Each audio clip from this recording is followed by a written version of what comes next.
Buenas tardes, noches, días. Bienvenidos al podcast de Motion Training, Conoce el Movimiento. Hoy estamos con Laura Pérez, entrenadora personal, profesora y directora del curso de entrenamiento con adulto mayor en la Escuela de Motion. Bienvenida, Laura, ¿cómo estás? Muchas gracias, Germán, muy bien. Pues con muchas ganas de venir al podcast y poder hablaros de esta población tan especial, ¿no?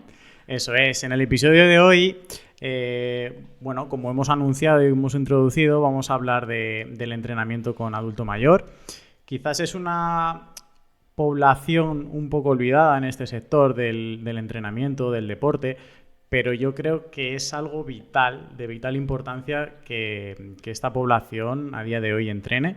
Por eso te hemos traído aquí con nosotros, para que nos expliques un poquito las claves del entrenamiento con el adulto mayor.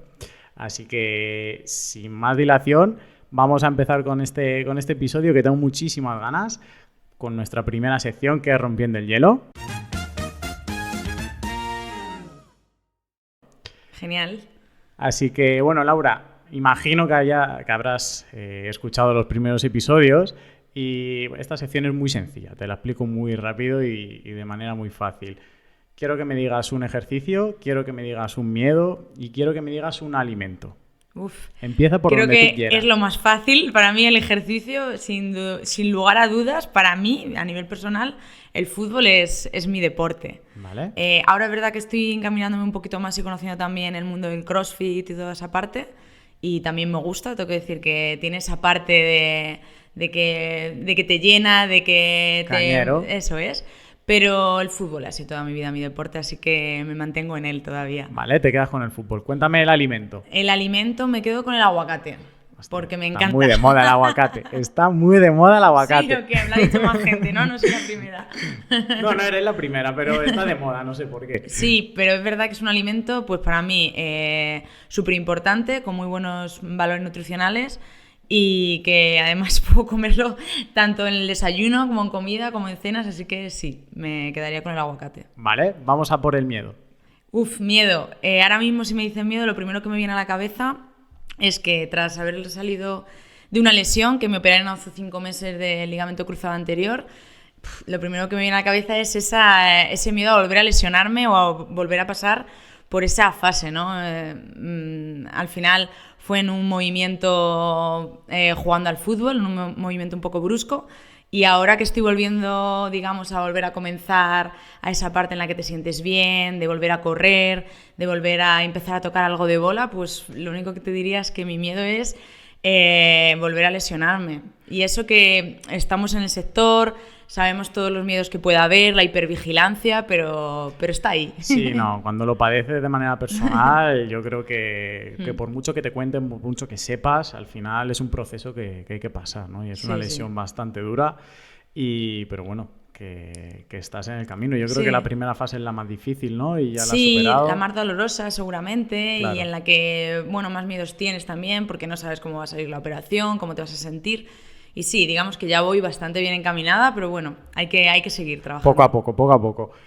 Vale, pues una vez hemos roto el hielo, hemos aliviado tensiones, estamos más liberados, vamos a por la sección por la que hoy estás aquí, vamos al turrón.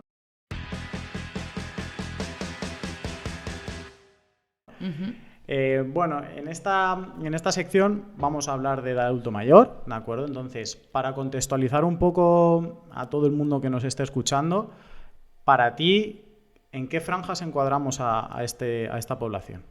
Si nos ceñimos un poco en lo que dice la Organización Mundial de la Salud, la tercera edad o adulto mayor comenzaría a partir de los 65 años.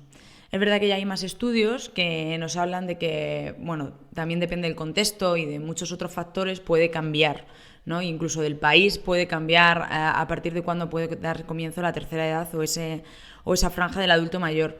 Pero sí es verdad que ya hay muchos estudios que hablan también de que puede haber un umbral móvil, en vez de un umbral fijo, que sería esta edad que estamos ahora mismo hablando, de a partir de los 65 años, en el que destacan que podría considerarse un adulto mayor cuando le queden 15 años de esperanza de vida. ¿Qué pasa? Es muy complicado saber a día de hoy más o menos cuando te quedan 15 años de esperanza de vida, pero ahora mismo si miráramos en España, la media de nuestra esperanza de vida está en torno a los 83 años.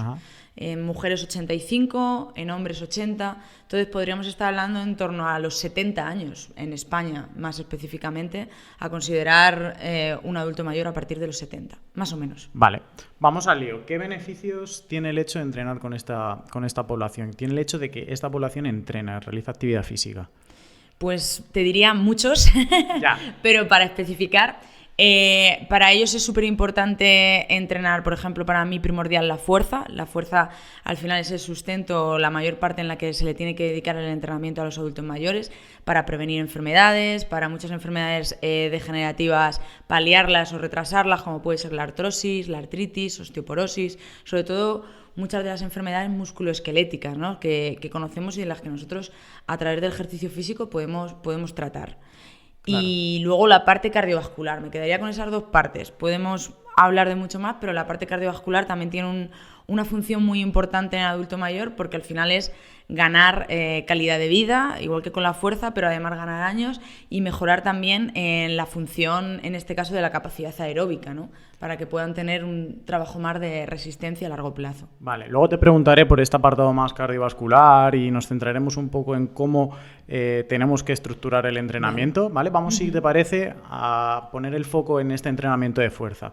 Hemos dicho que podemos prevenir muchas enfermedades, muchas patologías, ¿de acuerdo?, a través de este entrenamiento.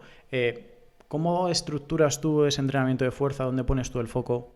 Vale, pues mira, para mí es súper importante ceñirme un poquito primero, si nos ceñimos un poco a lo que dicen los últimos estudios científicos respecto al entrenamiento en el adulto mayor de fuerza, hablan sobre todo de que tenemos que trabajar entre el 60 y el 80% de la intensidad del RM en este caso. Entonces, vale, para mí es súper importante que estemos trabajando siempre con el adulto mayor a la intensidad adecuada, que luego tenemos que valorarlos, depende de muchos factores, pero bueno, ya sabemos que tenemos que estar más o menos entre esas franjas, que es una intensidad media-alta, en lo que tenemos que trabajar con ellos en torno a, y además también en torno a fuerza, y además también a altas velocidades. Lo último que se ha estudiado es que uno de los mayores beneficios los encontramos cuando en las fases concéntricas de los ejercicios de fuerza trabajan a la máxima velocidad intencional. Entonces, para mí es muy importante enseñarles desde el principio que sean capaces de realizar los ejercicios trabajando a la máxima velocidad posible que ellos puedan ejercer. Ejercicios muy sencillos, estables, es decir, el ejercicio en sí, entre comillas, me da un poco igual. Lo que quiero es que ellos lleguen a ser capaces de ejercer o de trabajar en torno a ese tipo de fuerza. Y luego, sin olvidarnos del volumen. El volumen, una de las cosas que también nos hablan los últimos estudios es que tenemos que estar trabajando sobre todo fuerza de tren inferior, que nos hablan de estar trabajando en torno a de 4 series a incluso 6, 8 series se puede llegar a trabajar de fuerza del tren inferior y otras 4 series, 6 de tren superior. Me ceñiría mucho más en el tren inferior. Yo personalmente es lo que más destaco en el adulto mayor, porque al final trabajamos sobre la capacidad de la caminata, de levantarse de una cama, de conseguir esa fuerza que necesitan para el día a día, ¿no? Pero bueno, también no debemos olvidarnos del tren superior, que también es necesario. Hostia, me ha llamado mucho la atención lo que has recalcado al principio, es decir, que esta población tiene que entrenar con intensidad, que tiene que entrenar a velocidades altas, porque muchas veces pensamos que es una población frágil, que es una población que no puede entrenar con intensidad o que no debe entrenar primero la fuerza, aunque ya hemos recalcado que sí, y ahora aparte estamos hablando de que tienen que entrenar unas intensidades cerca del 70% de su RM más o menos y con una velocidad, la máxima velocidad intencional posible, ¿no? Eso es. Vale. ¿Y cómo estructuras un entrenamiento de fuerza? Quiero decir, ¿trabajas por bloques, trabajas todo el cuerpo, un full body? ¿Cómo...? Pues mira, te explico. Normalmente me baso un poquito en lo que ahora se llama entrenamiento multicomponente para el adulto mayor, ¿vale? En el que, aunque nosotros tengamos un objetivo de, imagínate, mejora de fuerza del tren inferior, entonces nuestro ejercicio principal vamos a poner que en una sesión sería, imagínate, las sentadillas, y yo decido que voy a hacer 4 series de sentadillas con mi adulto mayor. Otra de las cosas que destacamos es que en este tipo de entrenamiento tiene que haber un descanso totalmente efectivo para el adulto mayor, completo, ¿no? Y que no lleguemos a una fatiga neuromuscular importante para que ellos puedan estar trabajando todo el tiempo a la misma intensidad en esa parte de fuerza. Entonces, por ejemplo, pues imaginemos que vamos a hacer 4 series de sentadillas. Pues el primer ejercicio principal sería ese, segundo ejercicio y tercer ejercicio, lo hago como una especie de circuito, pues siempre pienso en hacer algo que nos dice el entrenamiento multicomponente, que hay que trabajar también la estabilidad o el equilibrio y, por ejemplo, algo de movilidad. Entonces yo decido que mientras está en el descanso, esos 2 minutos y medio, 3 minutos de descanso que hay que dejar entre una serie y otra de esas sentadillas, pues yo decido trabajar, por ejemplo, un trabajo de tándem en el que trabajamos un poquito el objetivo de estabilidad y otro ejercicio de movilidad para trabajar, por ejemplo, la extensión dorsal. En ese tiempo, más o menos, cuando hayan pasado 2 minutos y medio, 3, pues volvemos a realizar la sentadilla. Y eso sería uno de los bloques, por ejemplo, en el que ya estaríamos trabajando la fuerza del tren inferior sin fatigar demasiado esa musculatura para poder volver a realizar el ejercicio sin problema. Cambiamos el estímulo, el tipo de estímulo y ya está. Qué bueno. Vale. Nos hemos dejado en el tintero antes el entrenamiento cardiovascular. ¿Cómo lo planteas? ¿De qué manera planteas este entrenamiento más aeróbico? Vale, pues en cuanto al tema del ejercicio cardiovascular, ahora mismo una de las recomendaciones que hay del Colegio Americano de ejercicio físico y medicina deportiva es que en los adultos mayores se trabaje siempre como que tengan por lo menos 150 minutos de intensidad moderada a la semana de ejercicio aeróbico y 75 minutos de ejercicio con una intensidad más rigurosa, un poquito más potente. Es verdad que cuesta mucho que los adultos mayores, y esto es una de las cosas, digamos, un reto que todavía tengo pendiente con los adultos mayores, y es que seamos capaces de educarles para que ellos hagan también ejercicio físico en casa, que es súper importante, aparte de los 2 días que más o menos nosotros les podemos ver a la semana. Pero creo que es súper importante que entonces en sus sesiones cardiovasculares, si conseguimos que ellos trabajen sus 150 minutos, 75 a la semana, trabajemos a intensidades más altas, esas intensidades cardiovasculares a las que ellos no están acostumbrados a trabajar. Y ya te hablo ahí incluso de trabajo interválico, como puede ser el HIIT, o incluso en adultos frágiles, que se han visto también estudios de trabajar mediante el SIT, que son una variante del HIIT, pero un poquito más corta, con periodos más cortitos, como de 10, 15 segundos máximo de intensidad. Vale, ¿qué métricas utilizas para cuantificar ¿Utilizas pulsómetros, tensiómetros? ¿En qué franja nos movemos? Depende mucho del adulto mayor con el que esté trabajando, pues de las enfermedades que tenga, si tiene hipertensión, si ha tenido alguna insuficiencia cardíaca o ha tenido alguna enfermedad cardiovascular. Pero en general siempre pulsómetro y también saturación de oxígeno en sangre. Vale. Eso nos da la idea más o menos de cuánto ha recuperado. Por ejemplo, ahora mismo una de las cosas que tenemos que tener en cuenta es que nuestros adultos mayores, cuando estén trabajando, su frecuencia cardíaca máxima, lo máximo que te marcan más o menos es que lleguen al 85-90% de su frecuencia cardíaca máxima. Entonces, una vez que más o menos sabes cuál puede ser su frecuencia cardíaca máxima de forma indirecta, mediante test y ese tipo de cosas, pues ya es saber que no nos pasemos más o menos de esa frecuencia cardíaca máxima. También tenemos zona 4 más o menos. Eso es. También tenemos, por ejemplo, test como el talk test, ¿vale? Que es el test del habla, de ver cuando empiezan a que les cuesta mucho hablar o en la respiración, ese tipo de cosas, o incluso escalas por percepción de fuerza, pues que no sobrepasen el 8-9 cuando estemos en ese trabajo intenso de HIIT. Ese tipo de metodologías, más o menos. Vale, ¿qué líneas rojas para ti no se deben cruzar o no deberíamos cruzar en un entrenamiento con adulto mayor? Pues en cuanto a la frecuencia cardíaca, ahora mismo los últimos estudios hablan de que no nos sobrepasemos entre el 90 y el 95% de frecuencia cardíaca máxima, sobre todo en adulto frágil el 90%. ¿Vale? Y en saturación de oxígeno nos hablan de que no se bajen más o menos del 90% de saturación de oxígeno. Es decir, se supone que en reposo un adulto mayor, bueno, cualquier persona deberíamos tener entre el 95 y 100 de saturación de oxígeno, que haciendo ejercicio te dicen que intentes no pasarte del 90. Es verdad que yo alguna vez tengo que decir, he hecho algún HIIT y de repente he visto que han bajado del 88, 89, bueno, está ahí en la media más o menos.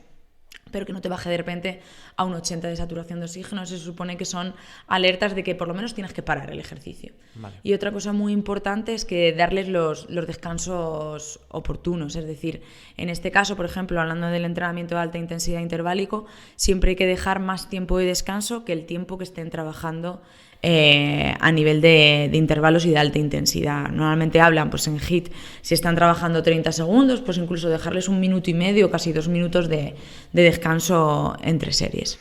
Bueno, nos quedamos con esa saturación de oxígeno que no baje del 90, más o menos, y con ese descanso total, ¿no? Completo entre series, entre ejercicios.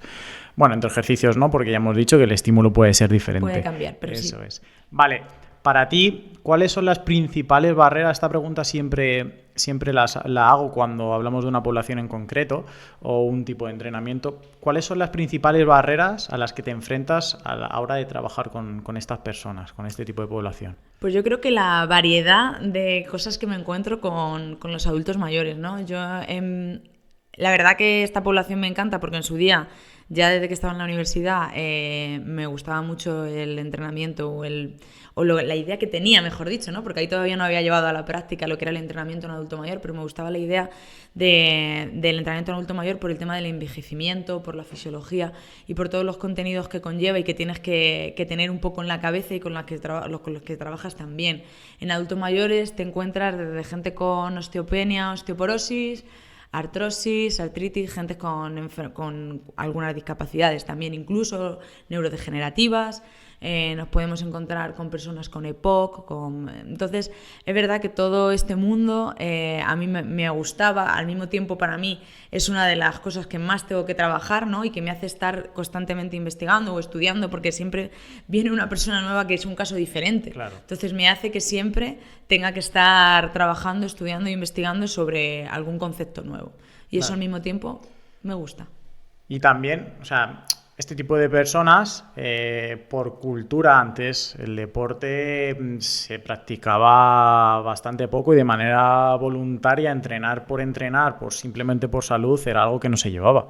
Ahora cada vez más sí, pero estas personas en algunos casos son un poquito cabezonas, ¿no? Yo hablo por mis abuelos. Entonces, sí, poner una persona de 80 años, de 70 años, 75 años a entrenar, a hacer ejercicios que nunca ha realizado y cambiarle un poco su rutina, ¿cómo lo llevan? Complicado, ¿eh? Es la pregunta clave. La verdad que sí, que en ese aspecto cuesta como educarlos, ¿no? Desde el principio. Al final también justo ahora la población adulta mayor con la que estamos trabajando a día de hoy todavía no está educado como nosotros seguramente estemos en un futuro, con la conciencia que tenemos ya de la importancia que tiene el ejercicio físico en nuestras vidas. Hablamos de gente que no ha hecho ejercicio físico nunca, o sobre todo lo veo además en población femenina, en mujeres, que han hecho solo la gimnasia que hacían, además lo dicen gimnasia que hacían en el colegio, alguna vez a lo mejor han ido a aeróbic y poco más, pero no saben nada de lo que es un entrenamiento de fuerza, ni siquiera saben lo que muchas veces la percepción, ¿no? De la intensidad. Entonces es la educación, es enseñarle desde el minuto 1, desde el día 1, y lo que te decía antes, la constancia, ¿no? La parte de la adherencia, que es lo más importante, porque al final para ellos este entrenamiento ya es para toda la vida, para todo lo que les queda de vida. Entonces es súper importante que ellos sean conscientes. Qué bueno. Ponme un caso real, alguien con quien estés entrenando ahora, que nos quieras un poco explicar cómo es ese proceso. Pues mira, hoy mismo he entrenado con Marina, es una de mis adultas mayores, un caso muy guay, la verdad. Ella vino con osteoporosis, con una densitometría ósea, me parece, si no recuerdo mal, en cadera y en espalda, en columna lumbar. Y en la cadera me parece que era menos 2,5 y menos 2 en lumbar, algo así.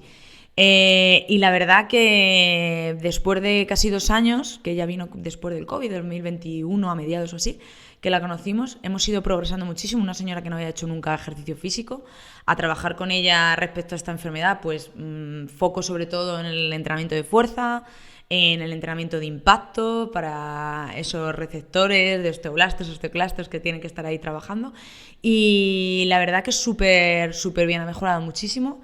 Ha ganado fuerza, ha ganado estabilidad, no se ha caído en todo este tiempo. Entonces, 75 años y la verdad que muy contenta con ella. Ha mejorado también su densitometría ósea, son los resultados que me trae.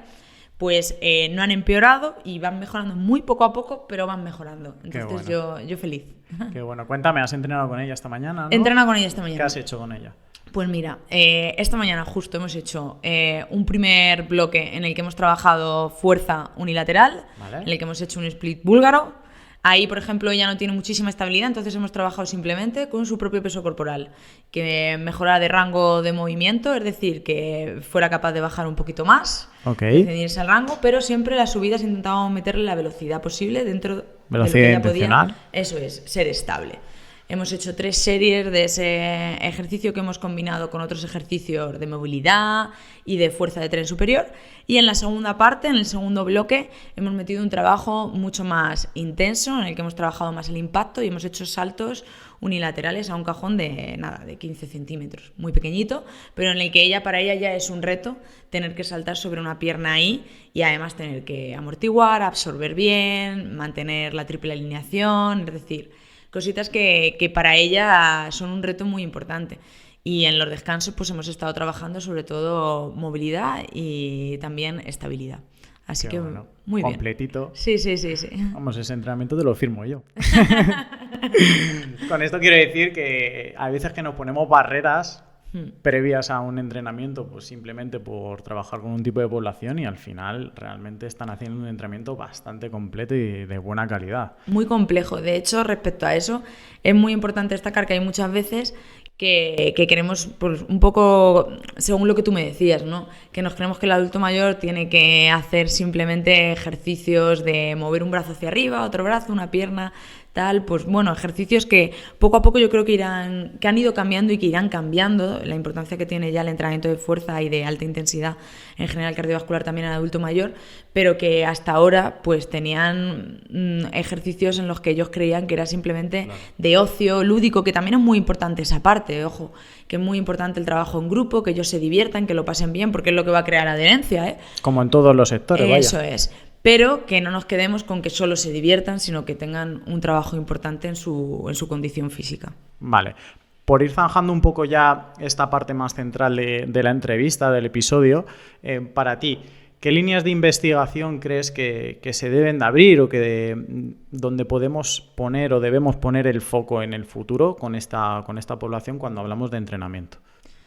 Para mí sobre todo, aunque ya sé que hay muchas líneas de investigación que van por ahí, pero me centraría mucho en esos adultos mayores que pasan demasiado tiempo inmóviles, es decir, los hospitalizados o los que están en una residencia y no tienen apenas movilidad, los que nosotros meteríamos o indicaríamos en un entrenamiento como adulto mayor frágil, ¿no? Vale. Que tiene movilidad reducida. Yo creo que tenemos que las investigaciones ya están saliendo, ya empieza a haber trabajos con ellos en hospitales, en clínicas de salud, pero creo que hay que seguir apostando por ello porque es súper importante. Hablamos de gente que no va a llegar a nuestro centro de entrenamiento porque no puede. Entonces que hay que ponerles el trabajo de entrenamiento ya para que puedan hacerlo en casa o incluso en el propio hospital en el momento en el que han pasado por una operación, una enfermedad o lo que sea, desde el minuto 1 empezar a trabajar con ellos. Y para ti, como última pregunta, me ha encantado esta última. La verdad que esta población es un poco más olvidada, ¿no? Y parece que los tenemos ahí y no les damos los medios que a lo mejor puedan tener fuera. A lo mejor hay que incorporarlos dentro del propio hospital, una residencia o lo que sea. Eso es. Vale. Para ti, ¿cómo llegamos a esta población? Porque, claro, ahora hay mucha red social. Ahora, por ejemplo, tenemos estos podcasts, pero la población adulta, o sea, la población mayor, este adulto mayor no escucha ni podcast, ni tiene Instagram. ¿Cómo llegamos a ellos? Algunos te sorprendería que sí. Sí, lo sé. Pero no la mayoría, no es lo habitual. No es lo habitual, pero yo llego a muchos a través de sus hijos y sus nietos incluso. Claro. Es verdad que hay mucha gente que a nosotros nos ha conocido también por donde tenemos nuestro centro de entrenamiento, porque estamos en un barrio en el que hay un gran porcentaje de población adulta mayor, vale. Pero hay mucha otra gente que nos conoce por sus hijos y sus nietos, que al final son los que animan a sus padres o abuelos a que tienen que entrenar nosotros mismos, ¿no? Yo misma con mi abuela, tienes que entrenar, y con mis padres igual. Pues yo creo que la clave está ahí porque al final ahora nosotros tenemos mucha más conciencia de lo que nuestros abuelos o padres tienen. Eso es, al final nosotros también tenemos una importancia, no vamos a dejarles el pastel en este caso a esta población donde tenemos que un poco intentar entre todos educarles y formar parte de ese aprendizaje para que se atrevan a realizar este entrenamiento. Vale, pues cerramos el turrón. Venga, ¿de acuerdo? Y abrimos otro melón. Vale, me parece bien. Y este nuevo melón es un poco siempre... me gusta preguntar a todo el mundo que viene aquí al podcast cuáles son sus retos a corto, medio, largo plazo. Para ti, Laura, cuéntame. Pues mira, yo ahora que estoy más metida en el mundo de la formación, te diría que seguir trabajando en esto, en la parte de enseñar, de educar también a los profesionales, ya no solo a los entrenados, Eso que es. me encanta, es una población maravillosa llevar a la práctica todo esto, pero me gusta mucho mezclarlo con la parte de formar, ¿no? De formar a los profesionales. Hay una de las cosas que creo que todavía, uno de mis retos, además un poco personal, ¿no? Cuando voy por la calle o por el parque y veo grupos de adultos mayores reducidos, de entrenamiento de adulto mayor reducido, y veo que lo único que están haciendo, supongo que también por los recursos, no solo por el profesional, muchas veces por los recursos que tenemos, porque no se puede hacer de otra manera, pero vemos a lo mejor algunos profesionales que solamente están haciendo algo de movilidad, algo de estiramientos, que es muy típico para los adultos mayores. Para mí el reto es que todos los profesionales posibles aprendan realmente cómo hay que entrenar a un adulto mayor, como decíamos antes, a qué intensidad, con qué trabajos, hasta dónde podemos llegar, en qué enfermedades podemos trabajar, porque nos sorprendería saber que podemos trabajar sobre casi todo tipo de enfermedades con las que nos vamos a encontrar en los adultos mayores y hacerlo de la manera adecuada para mejorar su calidad de vida. Qué bueno. Pues con esto ya vamos a ir terminando, pero antes, aprovechando esto que nos ha comentado Laura, ese reto que tiene ella a corto, medio y largo plazo, de cada vez llegar a más entrenadores y entrenadoras, pues nosotros siempre queremos tener unas palabras para nuestros alumnos de la escuela y en este caso, pues muy centrados en esos alumnos, en tus alumnos, del curso de adulto mayor, así que cualquier aspecto, cualquier problemática, cualquier duda que tengáis con este tipo de población, pues que sepáis que podéis contactar con nosotros, podéis contactar con Laura y vamos, encantada y encantados de ayudaros. Así Totalmente. que muchas gracias, Laura, por estar aquí con nosotros. A ti, muchísimas gracias a vosotros. Vamos a brindar. Venga. Por este podcast. Genial. Así que, pues nada, nos despedimos de vosotros. Esperamos que os hayamos ayudado, que os hayamos aportado. Y nada, mandaros un saludo muy fuerte y nos vemos en el siguiente episodio. Muchas gracias. Hasta luego. Chao.